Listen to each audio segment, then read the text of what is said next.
Now, let's discuss that further with Tony Gosling, historian and investigative journalist, joining us from Bristol. Mr. Gosling, welcome to the program.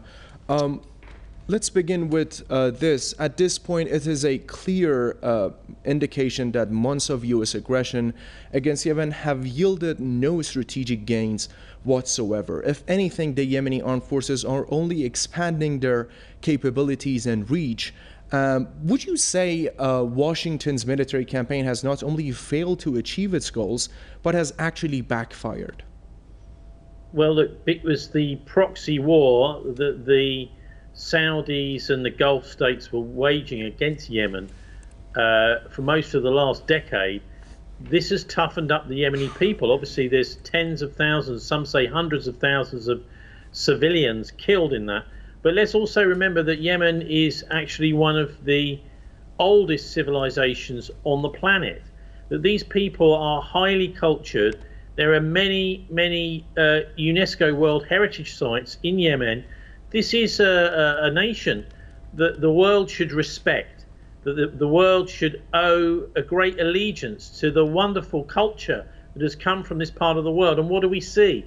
We see these decadent Americans and their friends in the Western NATO countries backing a absolute destruction of this beautiful and very important country. Some actually say that the original Garden of Eden from the Bible was on one of the islands called Socotra in Yemen. So what's happening, I think, is a kind of travesty of anything to do with what international relations and culture should be. Of course, this is not the will of the American people or the Saudi people or the British people or anyone else who's been sponsoring the attacks on Yemen in the past and is now backing the Israelis in this genocide. This is a tiny number of elite people who have literally captured our governments here in Britain, in the United States and elsewhere, particularly in Israel, who have weaponized their power to destroy some of the most beautiful places on earth. And obviously Gaza is one of them that's now rubble. It's an absolute gem if you go back to before the Israeli occupation. And so my heart goes out to the people of Yemen who suffered so much over the last 10 years and are now finding their feet. As the proxy war has fizzled out, the people are now able to fight back. Now, I can tell you that if they really wanted to, the Harry S. Truman and the Carl Vinson, these massive American aircraft carriers, could be at the bottom of the Red Sea. But what's happening is the Yemenis are saying, look, just go away, get out of our neighborhood. Just as the Americans would say if there were hostile warships in the Gulf of Mexico. Exactly. Mr. Gosling, Donald Trump repeatedly claimed to be the anti-war president. America First was his slogan. How do you think the war on Yemen in support of Israel is going to impact the American society? Well, it's a good question, how it will impact American society. A lot of this stuff comes through the filter of the mass media, and the mass media in the West ignores much of what's going on.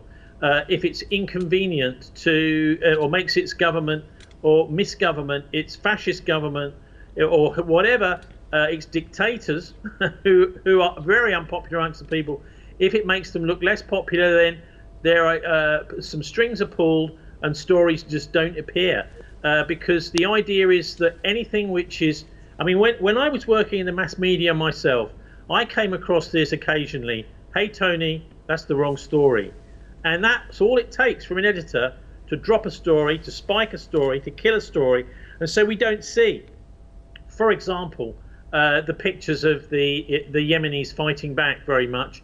And also there's very little connection made by even by the top BBC correspondents between the Yemeni war and the genocide in Gaza, which, by the way, we've seen over the last few days some horrific, even more horrific statements by the Israeli high officials, basically announcing to the world that it is a genocide that they're conducting, and literally blasting out, megaphoning their war crimes around the world as if they're somehow proud of the disgusting creatures that they've become.